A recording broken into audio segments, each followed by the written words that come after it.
ماشاء اللہ لا حول ولا قوة الا باللہ من الشیطان الرجیم رب اشرح لی صدری ویسر لی امری واحلل عقدۃ من لسانی یفقہوا قولی بسم اللہ الرحمن الرحیم الحمد للہ الذی ہدانا وما كنا لنهتدی لولا ان ہدانا اللہ لقد جاءت رسل ربنا بالحق والصلاة والسلام على شرف الانبیاء والمرسلین سیدنا و نبینا و طبیب نفوسنا جد الحسن والحسین بالقاسم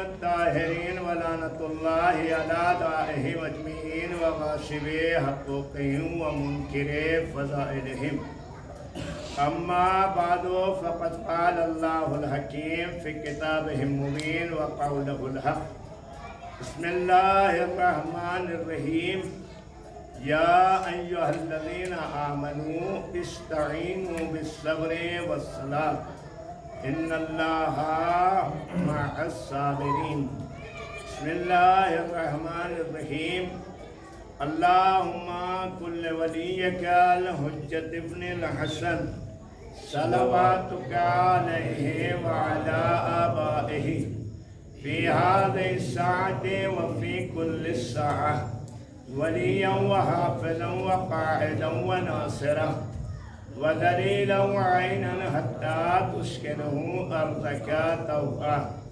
وتمتعہ فیہا طویلا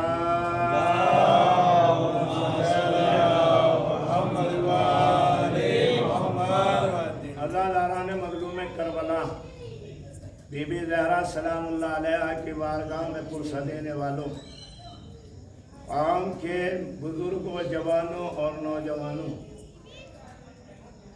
یا کریمہ جس کے ذیل میں یہ عشرے کی 5ویں مجلس ہے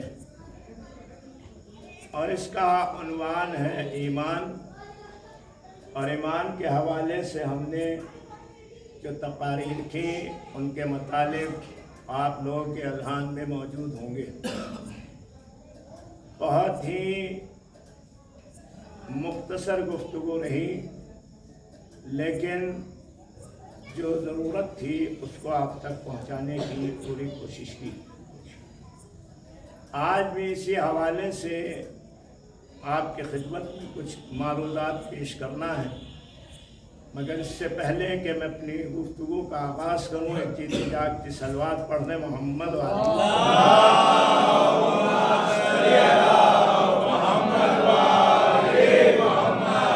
پروردگار نے محکم کتاب قرآن مجید میں ارشاد فرمایا، یا ایھا الذین آمنوا، اے صاحبان ایمان، استعینوا بالصبر والصلاۃ، مدد مانگو صبر سے اور نماز سے، ان اللہ مع الصابرین، بے شک پروردگار صبر کرنے والوں کے ساتھ۔ یہ ترجمہ ہے، اور اسی حوالے سے ہم نے حدیث کو عنوان بنایا کہ مولا کائنات غالب کل غالب علی ابن ابی طالب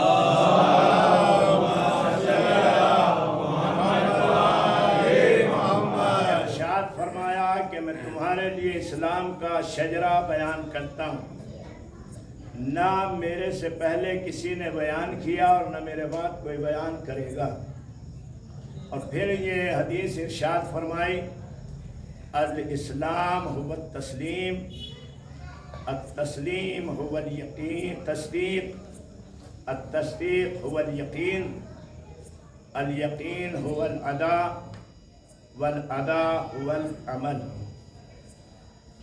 اس حدیث کو ہم نے یقین کی منزل تک پہنچایا اور یقین کے متعلق ہم نے بہت سی گفتگو کی، لیکن آج کا تھوڑا سا مرحلہ کچھ الگ ہے، اور اس عنوان کو کہ جو باقاعدہ ایک آیت کے ذریعے سے جو پروردگار نے کہا استعینوا بالصبر والصلاۃ، مدد مانگو صبر سے اور نماز سے۔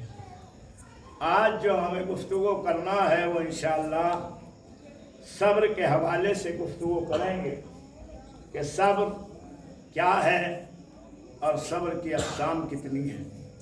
لیکن اس سے پہلے پیغمبر اکرم حضرت محمد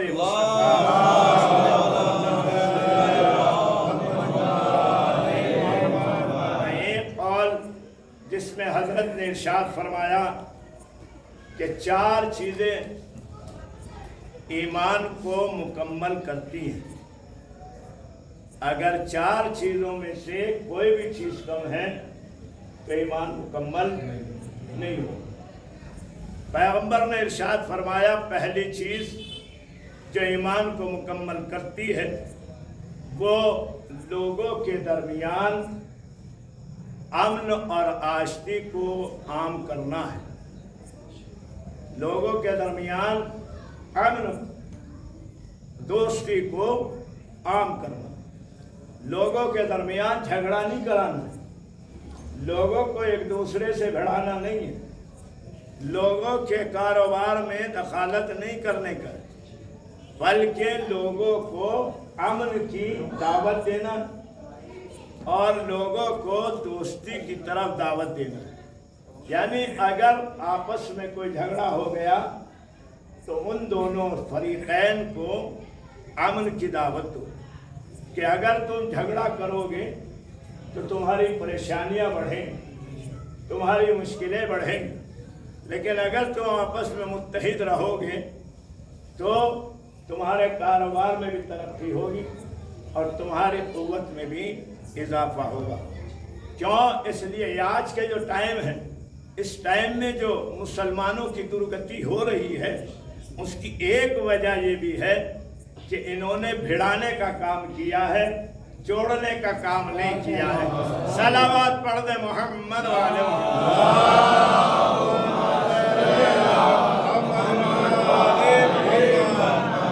جہاں تک انہیں جوڑا جاتا وہاں جوڑا نہیں گیا ہے، بلکہ ان کو ان کے درمیان اختلاف پیدا کیا گیا۔ تو پہلا مرحلہ کیا ہے؟ پیغمبر نے ارشاد فرمایا کہ لوگوں کے درمیان صلح، امن اور دوستی کا پیغام عام کرو۔ لوگوں کے درمیان میں امن ہونا چاہیے، سکون ہونا چاہیے، ایک دوسرے کی نسبت ان کے اندر محبت ہونی چاہیے، دوستی ہونی چاہیے، پہلی شے۔ دوسری چیز پیغمبر فرماتے ہیں کہ ایمان کو مکمل کرنے والی دوسری چیز کا نام ہے صلہ رحم۔ صلہ رحم اگر کر رہا ہے تو یہ دوسری کڑی ہے ایمان کے مکمل ہونے میں۔ اگر صلہ رحم نہیں پایا جاتا تو پھر ایمان مکمل نہیں ہو سکتا۔ اب یہ صلہ رحم کیا ہے؟ اس صلہ رحم کے سلسلے میں بہت سی گفتگو کی جا سکتی ہے، لیکن اس وقت وہ ممکن نہیں ہے چونکہ وقت کا بھی خیال کرنا ہے اور حالات بھی ایسے بن گئے ہیں کہ جس کی وجہ سے آپ تک بات پہنچانے میں شاید مشکل پیدا ہو رہی ہو کہ آپ تک آواز نہ جا رہی ہو۔ اگر جا رہی ہے تو ایک جیتی جاگتی صلوات پڑھو۔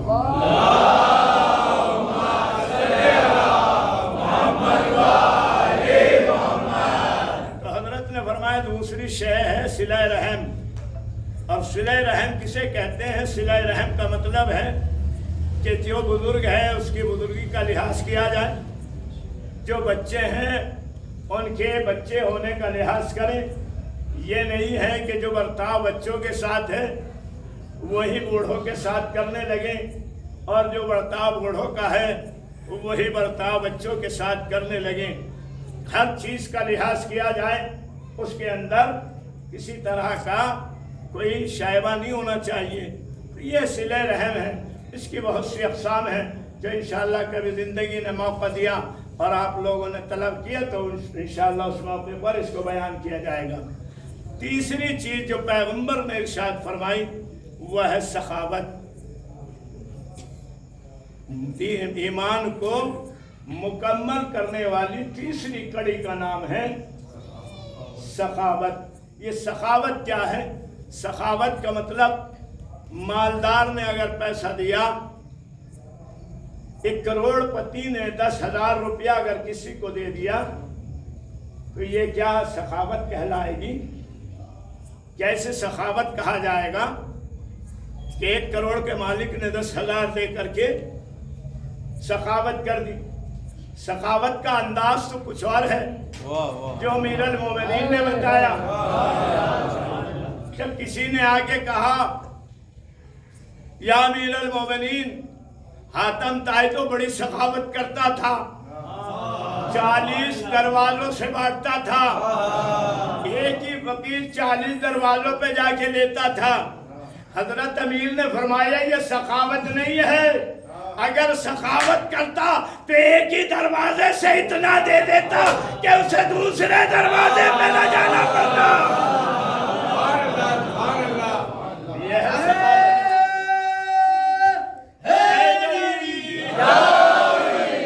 سخاوت کا مطلب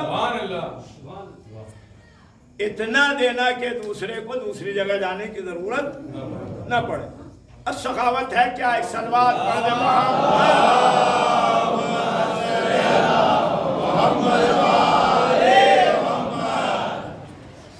اس امتحان سے شاید کچھ حد تک گزر گئے، شکر ہے اللہ کا۔ تو دیکھنا چاہ رہا تھا کہ یہ شاید لائٹ میں ہی پڑھتے ہیں یا بغیر لائٹ کے بھی پڑھ سکتے۔ صلوات پڑھ دے محمد۔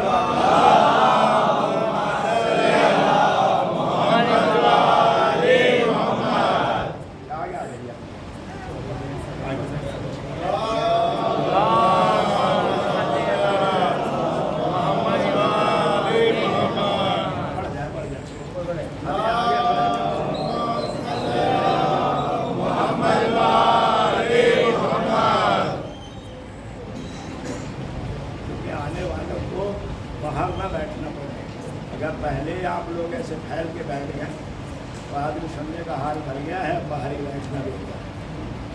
اس لیے تھوڑا سمٹ کے بیٹھیے تاکہ جو ہے وہ شانہ بہ شانہ ہو کر کے آپ میری مختصر گفتگو کو سماعت کر سکیں۔ چونکہ نماز جب پڑھی جاتی ہے تو سب کے لیے تاکید ہے کہ اس طرح سے مل کے کھڑے ہو کے ایک دوسرے کا شانہ رگڑ میں آ جائے، تو وہ ہے اللہ کی عبادت۔ وہاں بھی اس کا معاملہ ہے اور یہ بھی اس کی عبادت ہے، تو اس کی عبادت میں خلا نہیں ہونا چاہیے، فاصلہ نہیں ہونا چاہیے۔ اگر فاصلہ آ گیا تو پھر بلا فصل کے ماننے والے نہیں کہلائیں۔ اس لیے ضروری ہے کہ فاصلے کو دور کیجیے۔ ایک اور صلوات پڑھ دے محمد والے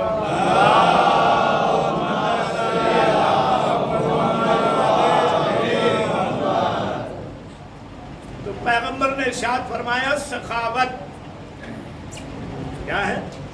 تیسرے مکمل کرنے والے، دین کو مکمل کرنے والی، ایمان کو مکمل کرنے والی شے کا نام ہے سخاوت۔ اگر سخاوت نہیں ہے تو دین مکمل، ایمان مکمل نہیں ہو سکتا۔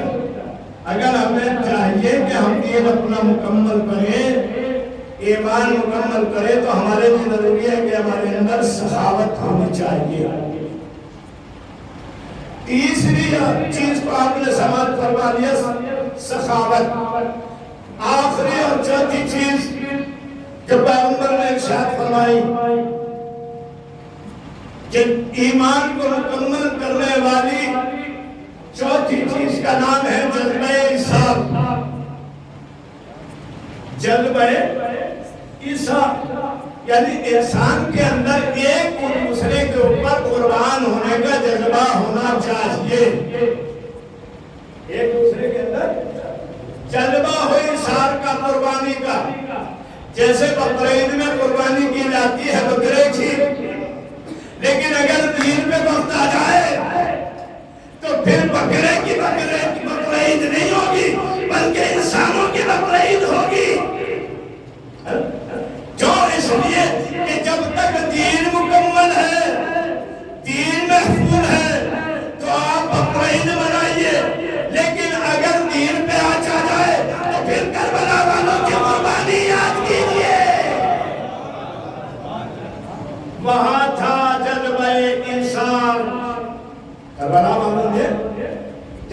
ہے کہ پہلے میں جاؤں گا، انصار کہہ رہے تھے پہلے ہم جائیں گے، بنی ہاشم کہہ رہے تھے پہلے ہم جائیں گے، یعنی ہر آدمی کی کوشش یہ تھی کہ پہلے میری قربانی ہو جائے. یہ ہے جذبہ احسان. ایمان کا مکمل ہوگا جب یہ 4 چیزیں ہوں گی. اگر یہ 4 چیزیں نہیں تو ایمان مکمل نہیں ہو سکتا. یہ پیغمبر کا فرمان ہے. انشاءاللہ ایمان کے مکمل کرنے کی ہم نے دلیلیں دے دی ہیں 4. اب ایمان کا چیپٹر یہی بند ہو گیا. اب آگے کی گفتگو ہے جس کو آیت کے ذریعے سے میں آگے بڑھانا ہے، چونکہ وقت کم رہ گیا ہے اور آیت کے بھی کئی حصے جو باقی ہوا. چونکہ ظاہر سی بات ہے کہ ہمیں اپنے مجالس نشرے میں جو موضوع ہے اس کو مکمل کرنا آیت کے اعتبار سے ہمارے لیے ضروری ہے. تو اللہ نے ارشاد فرمایا یا ایھا الذین آمنوا استعینوا بالصبر والصلاۃ. اے صاحبان ایمان مدد مانگو صبر سے اور نماز. ان اللہ مع الصابرین، اور اللہ صبر کرنے والوں کے ساتھ. اب آئیے صبر کیا ہے؟ صبر نام ہے اس چیز کا جس چیز سامنے موجود ہو اور اس تک آپ کی رسائی نہ ہو، اس پر اپنے نفس کو روک دے. یہ میں اپنے سادے الفاظ میں صبر آپ تک پہنچا ہوں. سامنے چیز موجود ہو، آپ کی رسائی ہے لیکن آپ کے لیے بہتر نہیں ہے، تو وہاں اپنے نفس کو یعنی انا کو روک لینے کا نام صبر ہے. چیز موجود ہے، رسائی بھی ہے لیکن نفس کے لیے مناسب نہیں ہے. انا کہہ رہی لے لے لیکن حکم پروردگار ہے کہ نہ لے. یہاں اپنے کو روک لینے کا نام صبر. اللہ نے مدد مانگنے کے لیے کہا ہے صبر سے. اب یہ کون سا صبر ہے اور کون سی نماز ہے یہ بھی نہیں بتاؤں گا. ابھی صبر کے حوالے سے آپ تک پیغام دینا ہے، لیکن چونکہ آج ایک ایسی ذات سے یہ مجلس منسوب ہے جس تک مجھے پہنچنے کے لیے پیغمبر کی ذات کی تھوڑی سی روشنی جو ہے وہ لینی پڑے گی، تبھی تک میں وہاں تک پہنچ پاؤں گا. حضرت پیغمبر مصطفیٰ حضرت محمد مصطفیٰ صلی اللہ علیہ وسلم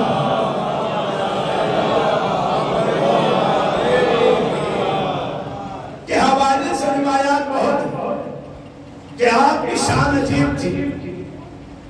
آپ خاتم الانبیاء تھے، نبیوں کے سردار تھے. آپ کا حسن و جمال بھی بے نظیر تھا. جیسا اللہ ویسا ان کا نور، جیسا اللہ نور تھا ایسے یہ نور تھے. اور اللہ نے ان کو بھیجنے میں بھی بڑا انتظام کیا.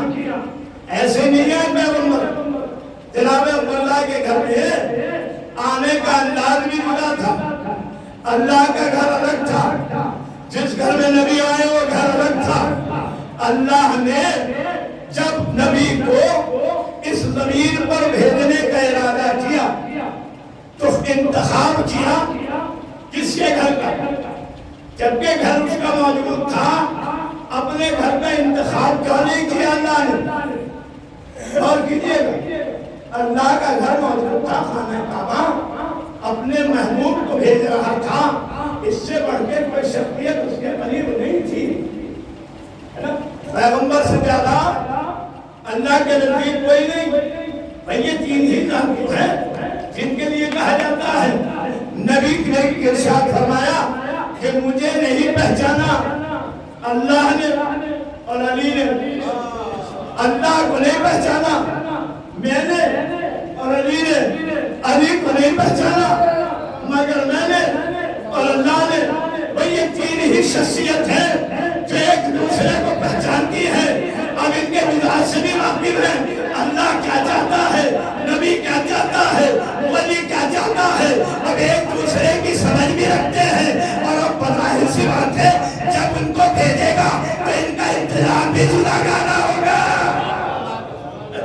انتظام بھی جو لگانا ہوگا. تو اب نبی کے لیے اللہ کا گھر موجود تھا. اللہ نے اپنے گھر میں کہنے بھیجا نبی کو. یہ صدقہ تھا. اللہ نے کس کے گھر کا انتخاب کیا؟ روایات نے لکھا کہ ابو طالب کے گھر کا انتخاب ہوا. نبی کو اللہ نے ابو طالب کے گھر میں بھیجا. اب یہ بات سمجھ میں نہیں آئی کہ اللہ نے اپنا گھر چھوڑ کے ابو طالب کا گھر کو چنا. تو شاید اللہ بتانا چاہتا ہو ارے جس کے اوپر تمہارا ایمان نہیں ہے میں بتاتا ہوں میں اپنے نبی کو اس کے گھر بھیج رہا ہوں تاکہ تمہاری سمجھ میں آ جائے کہ ابو طالب کی ذات کیا ہے. نبی کو بھیجا. بھیجنے کا انداز لگانا. بہت سے معجزات دنیا کے اندر واقع ہوئے. جب بھی کوئی نبی معجزہ لے کے آیا دیکھیں اگر میرے ساتھ نہیں دیں گے تو میں بہت جلدی ختم کرنے کا بھی عادی ہوں. آپ میرے ساتھ بولتے رہیے گا اور میرے ساتھ چلتے رہیے گا. ایسا نہ ہو کہ میں محنت کروں اور آپ میری محنت کو کہیں اور لائے کر دیں. ٹھیک ہے. صلوات پڑھیں محمد و آل محمد.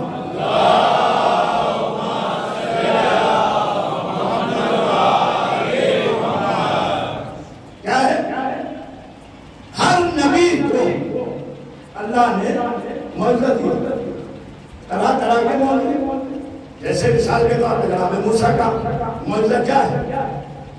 عصا کہ جو عصا بن گیا. جناب عیسیٰ کا معجزہ کہ مردوں کو زندہ کر دیتے تھے.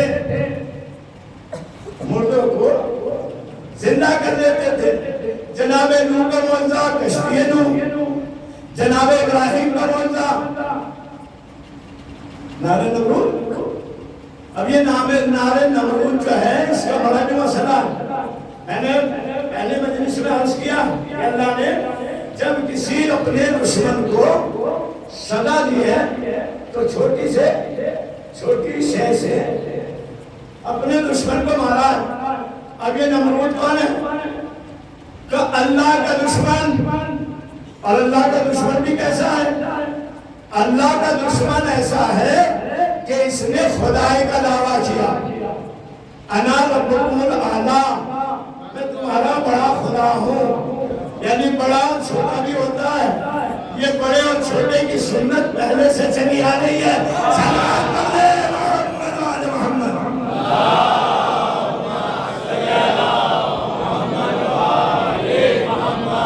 تو کتنا بڑا ہوا نمرود کہ وہ خدائی کا دعویٰ کر رہا ہے کہ میں تمہارا رب ہوں. ربکم الاعلی. میں تمہارا بڑا رب ہوں. اچھا اللہ نے کہا ٹھیک ہے تو اگر میرے مقابلے پہ آ رہا ہے بھئی آپ نے دیکھا ہوگا تین ہی تو خدا ہے نا. اللہ کے مقابلے پر کیا خدا ہے بھائی؟ تین خدا ہے. نمرود فرعون اور شیطان. یہ تین خدا ہے ایک کے مقابلے پر. یعنی یہ دستور پہلے سے کہ ایک کے مقابلے پہ تین آتے ہیں. ایک خدا کے مقابلے پر تین خدا اور تینوں کو بڑی اچھی سزا ملی ہے. تو مجھے نمرود کی بتانی. نمرود وہ خدا کہ جس نے پروردگار کے مقابلے پر خدائی کا دعویٰ کیا. اللہ نے کہا ہم تمہیں موت دیں گے مگر ایسی موت دیں گے کہ تم یاد رکھو گے. آنے والا زمانہ بھی یاد رکھے گا. آج جو ہم پریشان ہیں نا یہ جو مچھر ہے اس مچھر نے چینا دبر کر رکھا ہے. ملیریا اس سے پھیلتا ہے. ڈینگو اس سے پھیلتا ہے. نہ جانے کتنے مرض اس سے پھیلتے ہیں. نہ یہ کندہ خط خدائی کا دعویٰ کرتا نہ اللہ مچھر کو پیدا کرتا. یہ خدائی کا دعویٰ کیا. اللہ نے ایک مچھر کو پیدا کیا. اس کی ناک کے راستے سے دماغ میں گیا. مچھر دیکھیں میں نے کیا عرض کیا. اللہ نے جب بھی اپنے دشمن کو سزا دی ہے تو چھوٹی چیز سے دی ہے. اور مچھر کتنی بڑی چیز ہے. خدا کا دعویٰ کرنے والا نمرود. اللہ نے ایک مچھر پیدا کیا. اور اس کے ناک کے ذریعے اس کے دماغ میں گیا. جبکہ سائنسداں لکھتے ہیں کہ مچھر کی عمر زیادہ سے زیادہ 2 دن ہے. 2 دن میں مچھر ختم ہو جاتا ہے، خود بخود ختم ہو جاتا ہے. اب اتنے مچھر ہیں دنیا میں، اتنے پیدا ہوتے ہیں، روز ہزاروں انڈے دیتا ہے ایک مچھر. لیکن یہ مرنے کے بعد جاتے کہاں ہیں؟ کبھی کھیل دیکھا آپ نے کہیں جگہ ہوا کہ بھئی یہاں پہ اتنے مچھر ہیں، اتنا ڈھیر لگا ہوا کہیں پایا؟ یہ آخر جاتے کہاں ہیں؟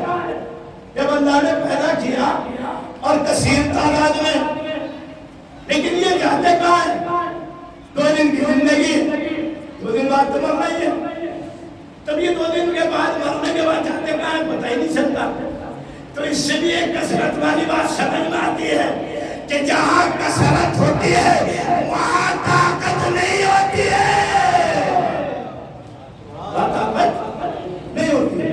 مچھر نے اپنا کام شروع کیا، 2 دن کی مدت ختم ہو جانا چاہیے، لیکن نہیں. اللہ نے ناک کے ذریعے سے نمرود کے دماغ میں مچھر کو بھیج دیا.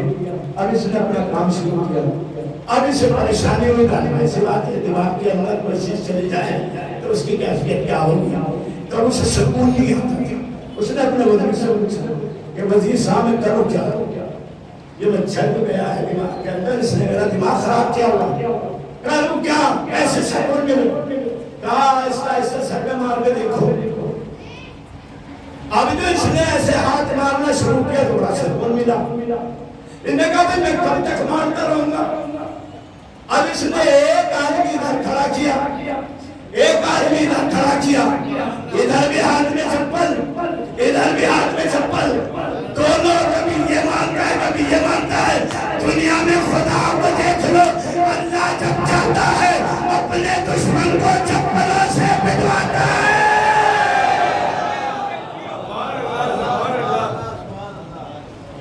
یہ کیفیت اللہ نے جس نبی کو معجزہ دیا، اس نبی کا وہ معجزہ ایک وقت تک رہا، پھر ختم ہو گیا. جب جناب ابراہیم کو آگ میں ڈالا گیا تو آگ گلدار بن گئی. ابھی تو آگ گلدار بنی کتنے ٹائم تک ہے؟ چند دنوں بعد ختم ہو گیا. جناب موسیٰ جب تک حیات رہے موسیٰ راسا ہے کہ نہیں ہے؟ جناب عیسیٰ جب تک حیات رہے مردوں کو زندہ کرتے رہے، اندھوں کو بینائی دیتے رہے، برس والوں کو شفا دیتے رہے. لیکن جب اس دنیا سے گئے تو معجزہ بھی چلا گیا. جتنے بھی نبی ہیں سب نبیوں کا معجزہ ان کے ساتھ چلا گیا. لیکن ادھر نبی ہے، ان کا معجزہ آج بھی موجود ہے.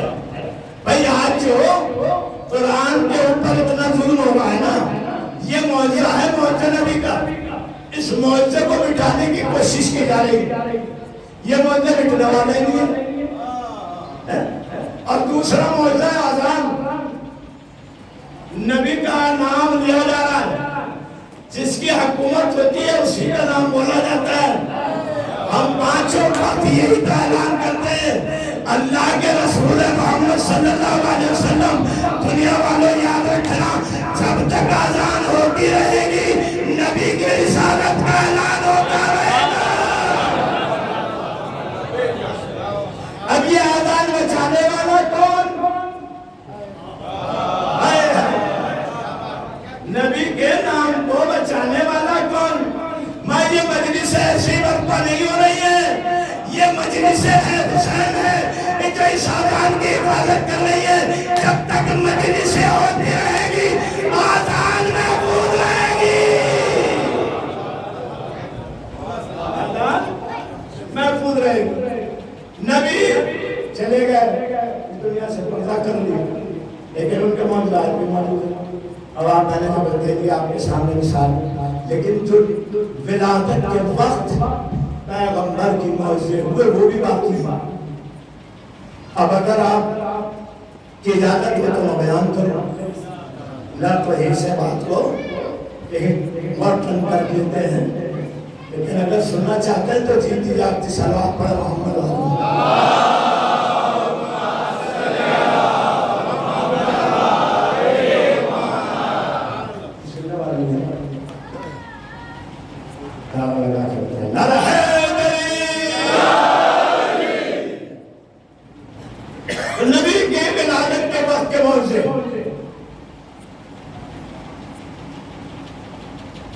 ایک معجزہ ہوا عراق میں، ایک معجزہ ہوا ایران میں، ایک معجزہ ہوا روم میں، ایک معجزہ ہوا مدائن میں۔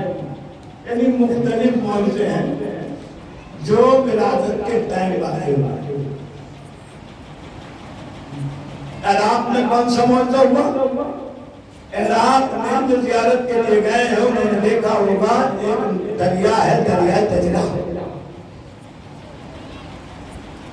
جسر بغداد کے نام سے آپ نے سنا ہوگا، وہ دجلہ کے اوپر بنا ہوا ہے، یہ دریا ہے، اس کے اوپر پل بنا ہوا ہے، وہ بغداد سے اتر کے گزرا ہے، یہ نہر دریا۔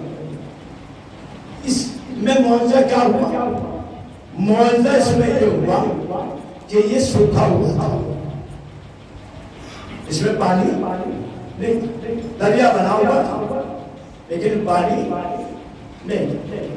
ایران میں جو معجزہ ہوا، جو قوم گئے ہیں انہوں نے دیکھا ہوگا دریائے صحابہ ہے، حرم معصومہ کے برابر۔ دریائے صحابہ کا معجزہ کیا ہے؟ دریائے صحابہ کا معجزہ یہ ہے کہ دریائے صحابہ میں پانی رہتا تھا، لیکن جب پیغمبر کی ولادت ہوئی تو وہ دریا خشک ہو گیا، دجلہ میں پانی جاری ہو گیا اور صحابہ میں پانی خشک ہو گیا، آج بھی خشک ہے۔ اب یہ نبی چلے گئے، دجلہ میں پانی پھر بھی بہ رہا ہے، صحابہ خشک پڑا ہے۔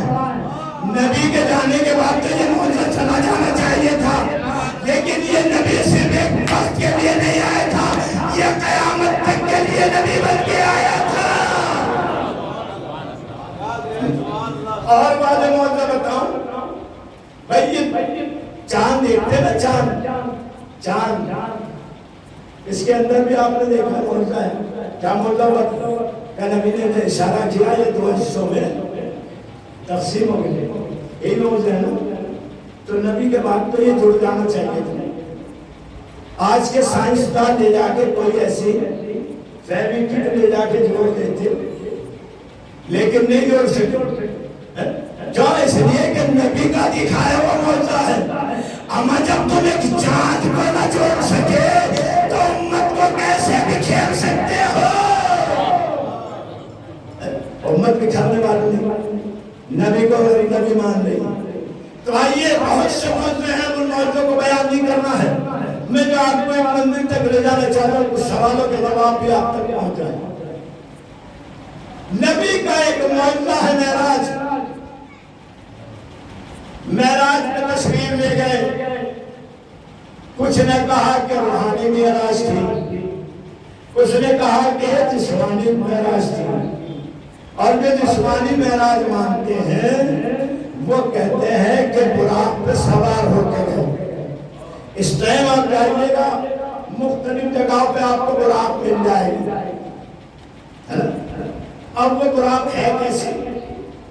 یہ تو ذہنی تصور کے بنایا ہوا کام ہے، لیکن براق ہے کیا؟ یہ جو براق ہے، اب کہتے ہیں کہ براق پہ تشریف لے گئے، تو بہت سے لوگوں کے ذہن میں یہ نہیں آتا کہ کیسے ممکن ہے کہ نبی چلے بھی گئے اور آ بھی گئے۔ اتنے کم ٹائم میں نبی چلے بھی گئے اور نبی آ بھی گئے۔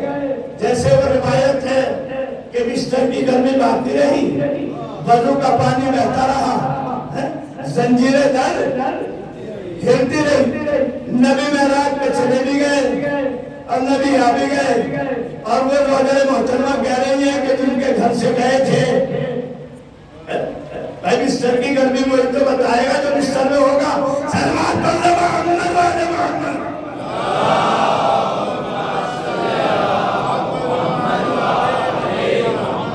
یہ براق پہ تشریف لے گئے۔ لوگ کہتے ہیں کہ یہ کیسے ممکن ہے؟ اب پہلی بات تو یہ ہے، بلانے والا بے نظیر، جانے والا بے نظیر، جو سواری آئی وہ بے نظیر، نہ اللہ کا جواب، نہ اس کے رسول کا جواب، نہ اس کی سواری کا جواب، جو نہیں ہے جواب، اس لیے کہ اللہ نور، نبی نور، سواری نور کی، اما جب نور کی سواری پر نور گیا ہے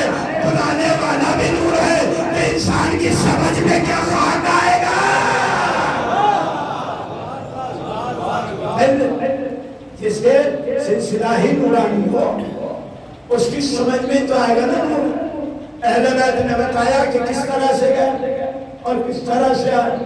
لیکن میں آپ کے ذہن کو اس طرف لے جانا چاہتا ہوں کہ گئے کیسے اور آئے کیسے. اتنی تیزی سے گئے اور اتنی تیزی سے آ گئے. تو اللہ نے نور کی سواری کوئی بلانے والا بھی تو اللہ ہے نا. وہ ہر چیز بتا دے. وہ جتنی جلدی بلا لے جتنی جلدی. اگر آپ مجھے بتاؤ کہ انسان کی روح کتنی جلدی چلی جاتی ہے. کبھی کسی نے کوئی پیمانہ ناپا کہ ملک الموت نے اتنی جلدی روح کیسے نکال لی. اما جب ملک الموت کی نکالنے کی سپیڈ معلوم نہیں ہے تو نبی کو بلانے کی سپیڈ کیا معلوم کر رہے ہو. پہلے ملک الموت کا روح نکالنے کا بتاؤ کتنی تیزی سے نکال لیا. نہیں ہے جواب. اب آئیے براق سواری جس پہ نبی گئے اور اللہ نے بلایا اسے کہتے ہیں براق. اس براق سے بنی ہے برق. برق کیا ہے؟ بجلی کو عربوں میں برق کہتے ہیں. برق یہ بجلی ہے نا اس کو کہتے ہیں برق. اب یہ جو برق ہے اس کی سپیڈ کتنی ہے؟ ابھی لائٹ گئی تھی آنے کا پتہ چلا نہ جانے کا پتہ چلا نہ آنے کا پتہ چلا. یہ کیا ہے؟ یہ ہے برق. بنایا کس نے؟ اس بجلی کو کس نے بنایا؟ سائنس دان نے بنایا نا. سائنس والوں نے اس کی ایجاد کی ہے اور اس کی سپیڈ کتنی ہے انہیں بھی نہیں پتا. اگر وہ ناپنا چاہیں تو نہیں ناپ پائیں گے. اما جب بجلی بنانے والے بجلی کی سپیڈ نہ لکھ سکے تو اللہ کا بھیجا ہوا سواری جو براق تھی اس کی سپیڈ کون لکھے گا؟ وہ بھی نور یہ بھی نور. اب اگر کسی کو زیادہ سڑک چلی ہے صاحب ہم تو دیکھیں گے اس کی سپیڈ کتنی ہے تو ہم کہتے ہیں براق کی بات میں سمجھنا پہلے جا کے برق کو سمجھو. برق کیسے سمجھے کہ یہاں ہاتھ لگانے سے ہمیں زیادہ جھٹکا نہیں لگے. جہاں 11,000 کی چھو کے دیکھو اور اگر اور زیادہ شوق لینا ہے تو جائیے 62,000 کی جاگے چھوئیے. کامیاب 62,000 کی طاقت اتنی ہے کہ وہ اپنی طرف کھینچ لیتی ہے انسان کو پتہ ہی نہیں چلتا.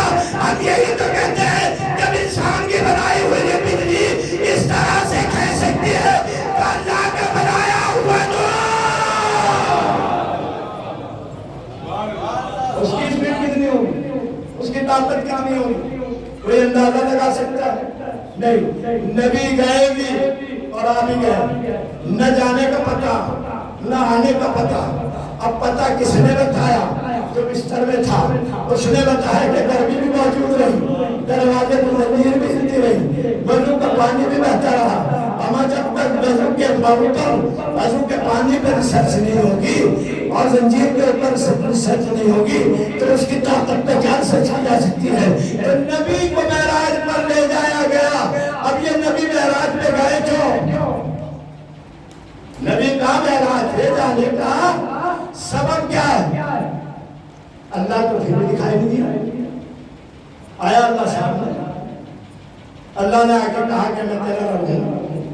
نہیں کہا پھر گئے کیوں نبی؟ یا نبی کو بلایا کیوں؟ اگر جنت جہنمی دکھانا تھا تو نبی تو پہلے بھی جنت میں رہ کے آئے. یہ مقصد نہیں ہے کہ نبی کو جنت دکھانا تھا یا انبیاء سے ملوانا تھا. انبیاء نے تو پہلے رسالت کی گواہی دی تو نبیوں کو ملانا بھی مقصود میں نہیں تھا. پھر مقصود کیا تھا؟ اللہ نے کہا میں نے اپنے نبی کو معراج پہ بلایا اس لیے تاکہ میں اپنی نشانی دکھا سکوں. اب نشانی کیا دکھائی؟ ایک نشانی کے بعد کی ہے اللہ نے یہ نہیں کہا میں اپنے نشانیاں دکھانے کے لیے بلایا. اگر یہ ہوتا کہ میں نے اپنے نشانیاں دکھانے کے لیے بلایا تو کہا جا سکتا ہے کہ جنت بھی ایک نشانی جہنم بھی ایک نشانی اور جبرائیل بھی میکائیل بھی اسرافیل بھی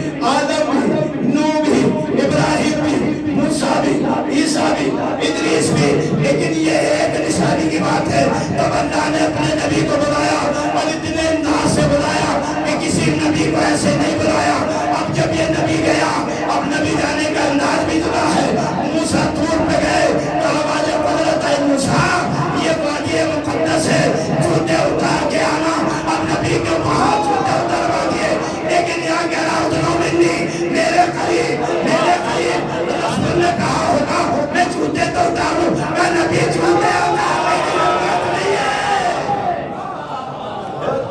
میں ایک نبی کی جوتیاں اتر گئی کوہ طور پہ، ایک کی عرش معلیٰ پہ چلی گئی۔ سدرۃ المنتہا کی منزلوں میں داخل ہوئے اللہ کا جلوہ دیکھنے کے لیے۔ اب گفتگو شروع ہوئی، اب یہ جو گفتگو ہوئی نبی نے سلام کیا، ادھر سے سلام کا جواب آیا، اب یہ سلسلہ گفتگو کا ہو رہا ہے۔ نبی شاید جانتے ہوں کہ یہ اللہ کی آواز تو ہے نہیں، یہ آواز ہے تو جانی پہچانی۔ اب جو ہاتھ بڑھا تو نبی سمجھ گئے کہ یہ ہاتھ علی کا ہاتھ ہے۔ اب نہ کہنا کہ علی کا ہاتھ ید اللہ کیسے ہو گیا۔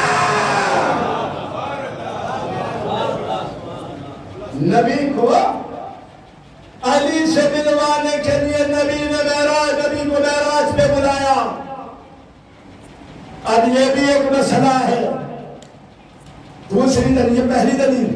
دوسری دلیل، اما ہم سال میں قربانی کا تہوار مناتے ہیں، لیکن کبھی کسی قربانی کرنے والے نے یہ نہیں کہا کہ یہ وہی دمبا ہے، کسی نے نہیں کہا۔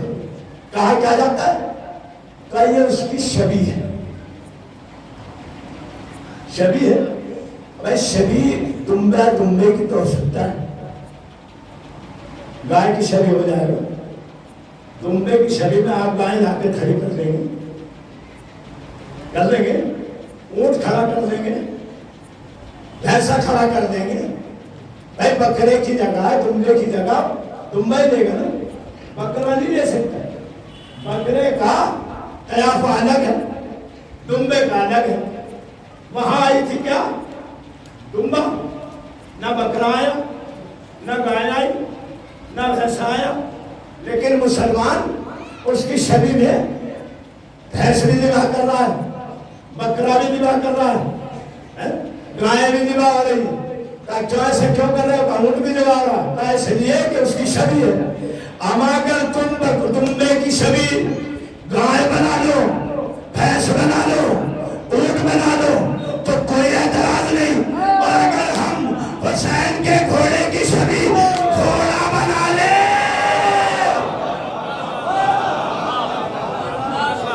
بھائی گھوڑے کی شبیہ گھوڑا بنا لے تو اعتراض، تو یہ ممکن نہیں ہے، یہ غلط ہے۔ اپنی غلطی تو صحیح، ہماری صحیح بھی غلط۔ عجیب مسئلہ ہے کہ ہم تو غلط کو بھی صحیح کر لیں۔ بھائی یہی تو مسئلہ ہے کہ ان کے ہاں فتویٰ دے دیا ہو گیا صحیح۔ وہ ایک مثال آپ نے سنی ہوگی، ایک شکاری کے جال میں ایک کبوتر اور کبا پکڑا گیا۔ اب ظاہر سی بات ہے کبوتر تو رونا ہی تھا کہ مجھے ہی سی بات کرے گا، ہم کر لیں گے، لیکن وہ کبا بھی رونے لگا۔ کبوتر نے کبے سے پوچھا تم کیوں رو رہے ہو؟ بھائی مجھے تو معلوم ہے کہ میری قربانی ہونی ہے، مجھے ذبح کیا جائے۔ کبا کہنے لگا بھائی مجھے رونا اس لیے آ رہا کہ یہ جال مولوی کا ہے، یہ جال مولوی کا ہے، تجھے تو حلال جانتا ہی ہے، لیکن مجھے حلال کرنے میں بھی ٹائم نہیں لگے گا، میرے پہ بھی حلال کا فتویٰ کر لے گا، ہے نا؟ تو حلال ہے، حلال کو حرام کرنے میں بھی کوئی مقاطع نہیں۔ تو یہ نبی کے بیٹے کی شبیہ جو اللہ نے قربانی کی صورت میں بھیجا، ہر مسلمان بڑے شوق سے مناتا ہے اور ہر سال مناتا ہے، اور اتنے شوق سے مناتا ہے کہ اگر پیسہ نہیں ہے تو ادھار لے کے مناؤ، جبکہ قربانی واجب نہیں ہے۔ عزیزو، قربانی واجب ہے، واجب تو نہیں ہے نا، یہ غلط بولو، واجب نہیں ہے، تاکید ہے کہ آپ کیجیے، لیکن واجب نہیں ہے۔ اگر واجب ہوتی تو بھی فقراء پہ بھی واجب ہوتی، واجب ہو جاتی تو یہ گوشت جاتا کہاں؟ اس کے کھانے والے کہاں سے آتے؟ تو یہ واجب نہیں ہے، مستحب تاکید ہے۔ تو اس کو بڑے شان و شوکت سے منایا جاتا ہے، بڑی تیاریاں ہوتی ہیں، مہینوں پہلے سے جانور خرید لیا جاتا ہے، گلیوں میں لیے پھرتے ہیں۔ بچوں کو بڑا شوق ہوتا ہے قربانی کا جانور لے کر کے گلیوں میں گھمانے کا۔ اب اگر تمہارا بچہ قربانی کا جانور گلیوں میں لے کے گھومے تو تمہیں کوئی اعتراض نہیں۔ اگر ہمارا بچہ علم کی شری لے کر گلیوں میں نکل جائے،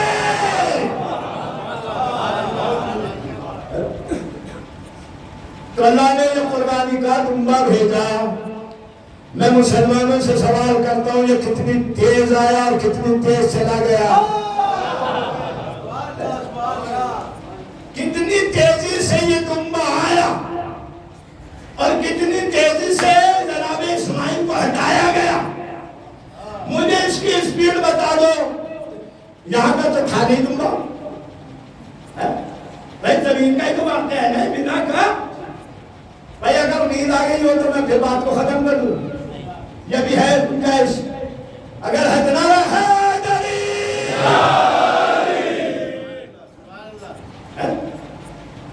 یہ جو دمبا، یہ یہاں کا تو وہاں کا تو مسئلہ تھا نہیں۔ اے نبی تو چلیے یہاں سے گئے وہاں براق میں لے جایا گیا، نور تھا، نور کی سواری تھی اور نور بڑھانے والے، لیکن یہ دمبا تھا نا، یہاں کا تو تھا نہیں۔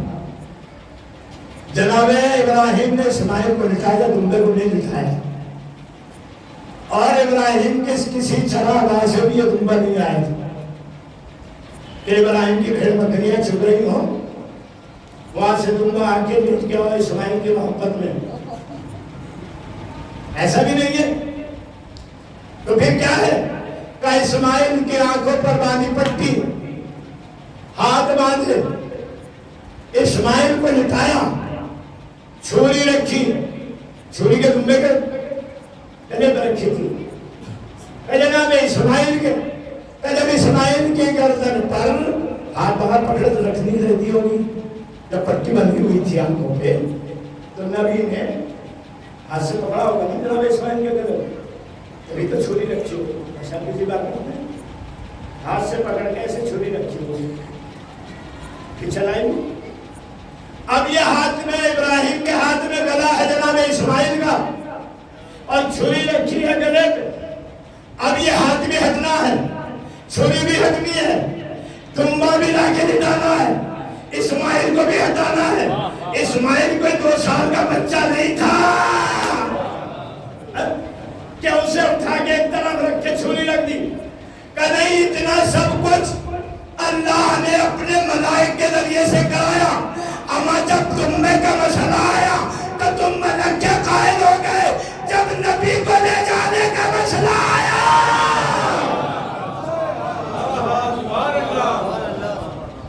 جس اللہ نے دمبے کو بھیجا، اسماعیل کو ہٹایا، چھری ہٹائی، ابراہیم کا ہاتھ ہٹایا، اسی اللہ نے تو جناب پیغمبر کو معراج پہ بلایا۔ تو جب وہ دمبا لٹا سکتا ہے، اسماعیل کو ہٹوا سکتا ہے، تو اپنے نبی کو جو محبوب ہے اسے معراج پہ کیوں نہیں ملا سکتا؟ تو یہ ہے نبی کی ذات۔ اب نبی کے سلسلے میں جو بات آپ تک پہنچانا ہے، ایک شخص آئے یہودی اور آ کر کے کہنے لگا خلیفہ دولن کے زمانے میں، خلیفہ صاحب آپ اپنے نبی کی تعریف کریں کہ آپ کے نبی کیسے تھے۔ پڑھ دوں یا ختم کروں؟ اگر نیند آ رہی ہو تو پھر ختم۔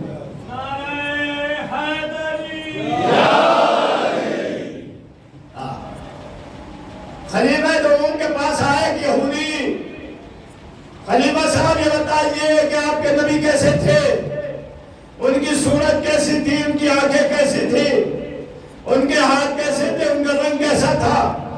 خلیفہ صاحب کہنے لگے بھائی میرے سے زیادہ جناب بلال جانتے ہیں، بلال کے پاس جاؤ، بلال بتائیں گے کہ نبی کیسے یہودی جناب بلال کے پاس گئے، بلال یہ حبش کے رہنے والے غلام سیاہ فام نبی کیسے تھے آپ کے؟ جناب بلال نے کہا کہ مجھ سے بہتر جناب سیدہ جانتی ہیں، نبی کی بیٹی کے دروازے پہ جاؤ، جا کے آواز دی، نبی کی بیٹی آپ کے بابا کیسے تھے؟ اندر سے آواز آئی کنیسی کہ میری شہزادی کہتی ہے کہ میرے بابا کے بارے میں اگر جاننا ہے تو جاؤ علی کے پاس میرے شوہر کے، وہ بتائیں گے کہ میرا بابا کیسا تھا، میرا بابا کیسا تھا۔ اب یہ یہودی جناب امیر المومنین کو تلاش کرتے ہوئے حضرت کی خدمت میں پہنچا، جا کے عرض کرتا ہے یا علی، آپ کے بھائی، آپ کے خصم، آپ کے رسول کیسے تھے؟ تو جناب امیر نے فرمایا پہلے تم میرے سوال کا جواب دے، پھر میں تیرے سوال کا جواب دوں گا۔ حضرت امیر نے کہا کہ میرا سوال یہ ہے، تو اس دنیا کی تعریف کر۔ اب اس دنیا کی تعریف کرنے لگا یہودی کہ اس میں مال ہے، اس میں آسائش ہے، یہ ہے، فلاں ہے، یہ ہے، وہ ہے، وہ ہے، وہ ہے۔ ایک مقام پہ جا کے ٹھہر گیا، جیسے ہی وہ ٹھہرا تو میرے مولا نے کہا اے یہودی، تو اس دنیا کی تعریف نہیں کر سکا، میرے سے کہتا ہے نبی کی تعریف کرو۔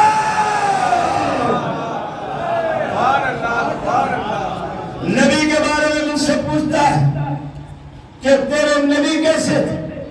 جب تو دنیا کی تعریف نہیں کر سکتا، جس سے تو کھا رہا ہے، جس میں رہ رہا ہے، جس میں پی رہا ہے، جس میں سو رہا ہے، تمام آسائشیں اس میں ہیں، اب تم مجھ سے پوچھتا ہے کہ تیرا نبی کیسا ہے؟ بس اتنا سن لے، میرے نبی کی صفت یہ ہے کہ جہاں جاتا ہے اگر پیڑ آ جائے تو پیڑ جھک جائے، پتھر آ جائے تو کلمہ پڑھنے لگے، جدھر سے نکل جائے خوشبو ہی خوشبو مہک جائے، جہاں بھی جائے کہیں سایہ نہیں ہے۔ یہ ہے نبی، اور اس نبی کی چاہت میں اس نبی ایک صلوات پڑھے محمد و آل محمد۔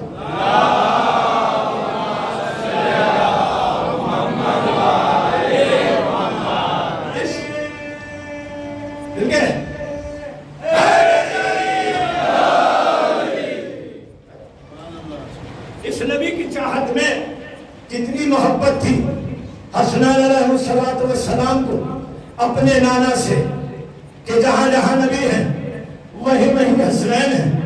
اگر ممبر پہ نبی تو حسنین ممبر پر، اگر مصلی پہ نبی تو حسنین مصلی پر، اگر بزم میں بیٹھے ہوئے ہیں تو نبی کے دونوں نواسے وہاں ہیں، کبھی شانوں پر ہیں، کبھی جو ہے آپ کے ملیاں پکڑے ہوئے ہیں، مبارلے کے میدان ہیں تو نبی کے ساتھ ساتھ ہیں۔ یعنی نبی سے اتنی الفت ہے حسنین کو کہ حسنین جانتے ہیں اور ان کا نانا جانتا ہے۔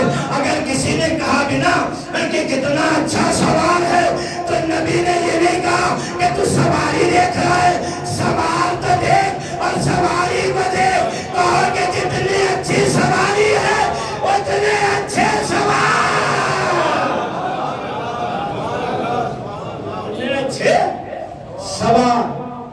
اب نبی نے بھی دونوں نواسوں کو بٹھایا، ایک طرف کی زلف ان کے ہاتھ میں اور ایک طرف کی زلف دوسرے نواسے کے ہاتھ میں۔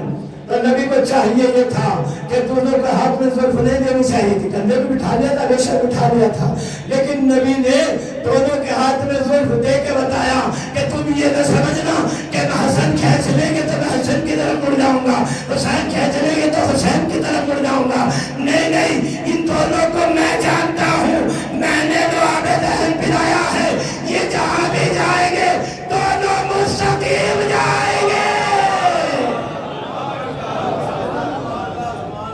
محبت کیسی ہے؟ نبی کا وصال ہوا، حسین نے بارگاہ خداوندی میں دعا کی، پروردگار میں اپنے نانا کی زیارت کرنا چاہتا ہوں، مجھے ایک ایسا بیٹا عطا کر جو ہو بہو میرے نانا کی شبیہ ہو، میرے نانا کی شبیہ ہو۔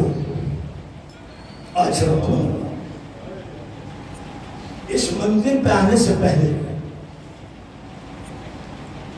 اگر آپ کے یاد ہو تو میں نے کہا تھا کہ 3 مقام وہ ہیں کہ جہاں فرشتے ہنستے ہیں، اور 3 مقام وہ ہیں جہاں فرشتے روتے ہیں۔ پہلا مقام جہاں فرشتے روتے ہیں وہ ہے کہ جب کسی طالب علم کا انتقال عالم مربوط میں ہو جائے، جو علم حاصل کرنے گیا ہے اور اس کا انتقال ہو جائے عالم مربوط میں، تو اس کے سرہانے پر رونے والے اس کے ماں باپ نہیں ہوتے، فرشتے ہوتے ہیں کہ یہ عالم غربت میں مر گیا۔ دوسرا مقام جب کسی بچے کی ماں کا انتقال ہو جائے اور اس کا باپ دوسری شادی کر لے، اور جب وہ دوسری ماں اس کو مارے تو فرشتے یہاں روتے ہیں، فرشتے یہاں روتے ہیں کہ کاش اس کی ماں زندہ ہوتی تو اس کو پیار کرتی، اس کو مارتی نہیں۔ تیسرا مقام جہاں فرشتے روتے ہیں جب کسی بوڑھے ماں باپ کا جوان بیٹا اس دنیا سے چلا جائے تو فرشتے یہ کہہ کے روتے ہیں کہ انہوں نے اس کی پرورش کی تاکہ یہ ان کے بڑھاپے کا سہارا بن سکے۔ اللہ سب جوانوں کو محفوظ رکھے، جن کے ماں باپ حیات ہے ان کو حیات طولانی دے، ان کا سایہ ان کے سر پہ باقی رکھے۔ اللہ اس جوان کے صدقے میں تمام جوانوں کی حفاظت فرمائے۔ آزاد آؤ جب فرشتے یہ دیکھتے ہیں کہ کسی جوان کا انتقال ہو گیا اور اس کے بوڑھے ماں باپ ہیں تو یہ کہہ کے روتے ہیں کہ پروردگار انہوں نے یہ سوچ کر کے اس امید کے ساتھ اس کی پرورش کی تھی کہ یہ بڑھاپے میں ہمارا سہارا بنے گا، لیکن یہ سہارا بننے سے پہلے ہی ان کا ساتھ چھوڑ کے چلا گیا۔ اللہ کے حبیب کی تصویر مانگی، حسین نے مانگی ہے، پروردگار مجھے کیسا بیٹا دے جو میرے نانا کی شبیہ ہو، گفتار میں، کردار میں، سیرت میں، صورت میں۔ نبی کے بیٹے کو اللہ نے ایک بیٹا دیا، اور یہ بیٹا جب دنیا میں آیا تو اس عجیب انداز تھا۔ اللہ اکبر، ماں کی گود میں چاند دیکھا، چاند دیکھ کے پھوپھی نے اپنی گود میں لے لیا اور کہا کہ اس کی پرورش میں کروں گی، میں اس کو پروان چڑھاؤں گی۔ علی اکبر کی ولادت پر حسین سے زینب نے مانگ لیا، علی اکبر کو علی اکبر کی پرورش زینب کرنے لگی۔ منزل یہ آئی کہ علی اکبر کا سن بہنے لگا، فنون جنگ سکھائے جانے لگے۔ ایک مرتبہ صحن خانوں میں ابو الفضل بن عباس ہنر جنگ سکھا رہے تھے کہ ایک مرتبہ ارے آگی چھوڑ گئی، زینب تڑپ گئی، لیلا دوڑ پڑی۔ اجرکم اللہ، آج آپ لیلا کے لال کا پرسہ دینے کے لیے آئے ہیں میرے رضاکاروں۔ اس لال کا پرسہ ارے جس کو حسین نے مانگا ہے، اور یہی وجہ ہے علی اکبر جیسے ہی اجازت لینے کے لیے آئے ہیں تو حسین فرماتے ہیں بیٹا جس میں تجھے 18 برس والا ہے اس سے جا کے اجازت لے۔ یہ ام لیلا کے خدمت میں پہنچے، اماں مجھے مرنے کی اجازت دے دیجئے۔ ام لیلا کہتی ہے میرے نام علی اکبر، میں نے نہیں پالا ہے، تجھے تیری پھوپھی نے پالا ہے، ارے تیرے نفر تیری پھوپھی نے اٹھائے، جا کے اپنے پھوپھی سے اجازت لے۔ اللہ تعالیٰ روایت کہتی ہے جناب علی اکبر کا انداز تھا، جناب زینب اس سے واقف تھی، جب بھی علی اکبر کو کوئی چیز لینی ہوتی تھی تو جناب زینب جس زانو پہ سر رکھ کے لیٹ جاتے تھے، زینب پڑھ لیتی تھی کہ میرے علی اکبر کو کیا چاہیے۔ ایک مرتبہ علی اکبر نے کربلا میں بھی یہی کیا، بھوپھی کے زانو پہ سر رکھ کے لیٹے، بھوپھی نے بڑی غور سے دیکھا اور دیکھ کر کے کہا اے علی اکبر میں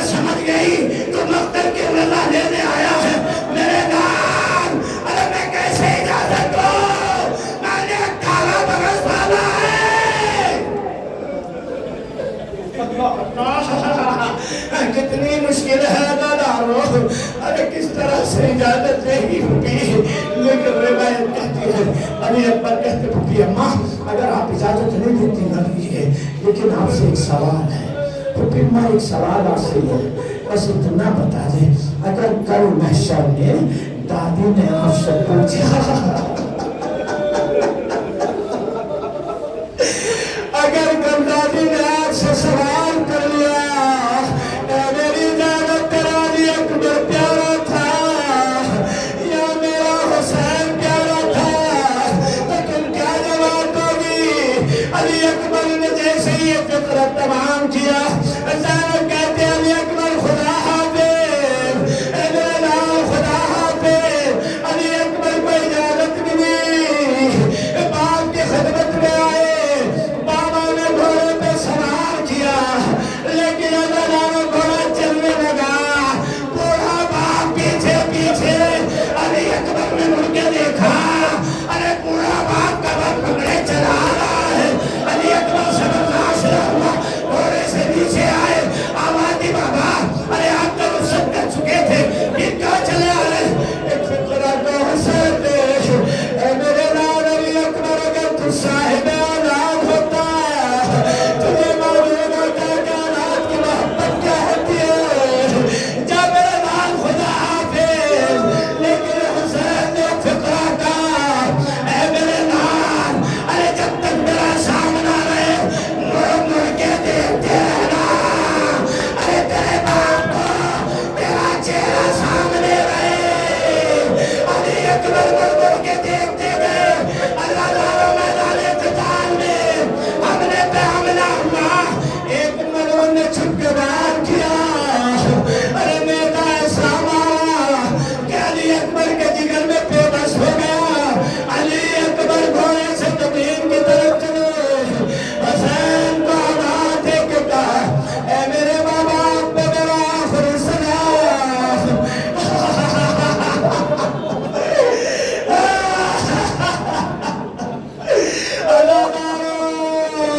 ارے جب بھی کوئی شہید گرا اس نے آواز دے کے کہا لکھ دی، علی اکبر نے دستور کا بدلا۔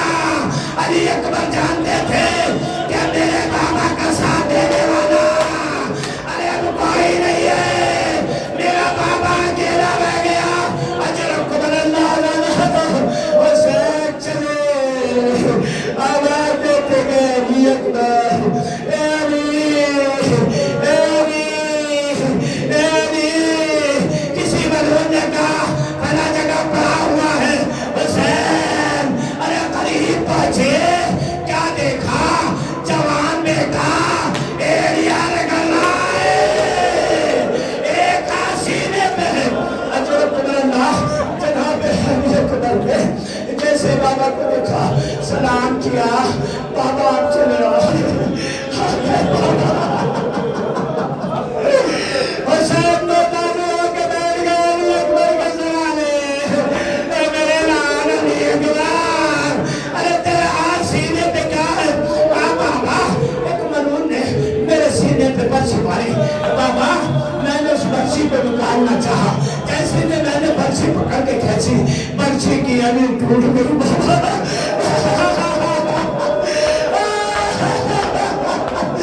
برچھی کی علی ٹوٹ گئی بابا، بڑی تکلیف آ رہی ہے۔ اجرکم اللہ، لیکن اللہ مارو اس سے پہلے کہ علی اکبر کی برچھی کی علی نکال دے، حسین چار تاثیر پلٹ رہے تھے، ایک مرتبہ علی اکبر نے کہا بابا میں اپنی بہن کی زیارت کرنا چاہتا ہوں، میں بہن سے وعدہ کر کے آیا تھا بابا کہ میں تمہیں لینے آؤں گا، میں جب شادی کروں گا صبح میں تمہیں لینے آؤں گا، آجا دارو۔ ارے سغرا کی خواہش علی اکبر کے دل میں تھی۔ ایک مرتبہ حسین نے آواز دی میرے لال علی اکبر تم اپنی بہن کو دیکھنا چاہتے ہو؟ کہا بابا چاہتا ہوں، مرنے سے پہلے اپنی بہن کو دیکھ لو۔ اللہ تمام میرے بھائیوں کی بہنوں کو آباد رکھے، ارے جن کی بہنیں ان کی بہنوں کو آباد رکھے۔ علی اکبر کو حسین نے ارے سغرا سے کیسے زیارت کرائی؟ حسین نے اپنی دو انگلیاں پھیلائی، آواز دی علی اکبر دیکھو، اس انگلیوں کے درمیان دیکھو، تھکیں گے نہیں آپ، انشاءاللہ ایسا گریہ کیجئے گا کہ ام لیلا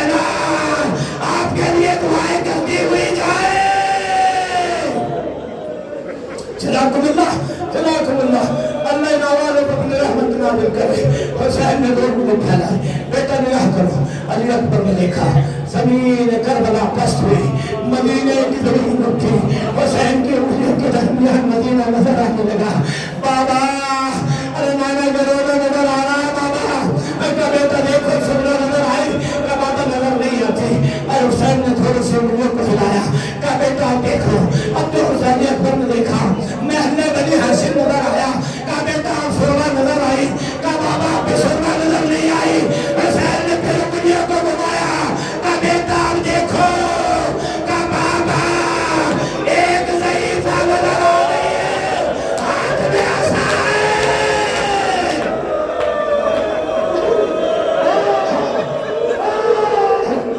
اللہ علی اکبر کہتے بابا ایک ضعیفہ نظر آ رہی ہے ہاتھ میں عصا ہے سے کمر جھکی ہوئی ہے بابا اور میرا مولا کہتا علی اکبر علی اکبر ارے یہی تیری بہن سغرا ہے جو تیرے انتظار میں ارے جس کی کمر جھک گئی عصا کے سہارے چل رہی ہے اجر کمانا علی اکبر نے دیکھا دیکھنے کے بعد علی اکبر نے گریہ کیا حسین نے آستین اٹھتی ارے نانی کے اندر اپنی انگلیوں کو ڈالا ڈالنے کے بعد میں جب طلب کیا بابا ارے میرے خبر اٹھانا ساتا جوا کے سینے کی علی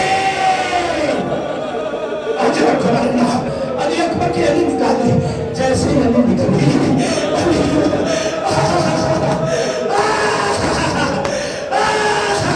علی اکبر کے اوپر باز کر گئی اب نہیں ہوا زبان تلاشا کیسے اٹھائے حسین کیسے لے کے جائے خیمے میں اب تک جو سسکا نگاہ دیکھ گئے حسین علی اکبر ساتھ ہوتے تھے لیکن اب علی اکبر کا ناشا حسین کیسے اٹھائے اجر اکبر اللہ نادارو کیسے اٹھائے اللہ علی اکبر کے لاشوں کو حسین نے کس طرح سے اٹھایا روایت کہتی ہے حسین لے کے چلے چل قدم چلے لیکن اور وہاں بھی کم سے کم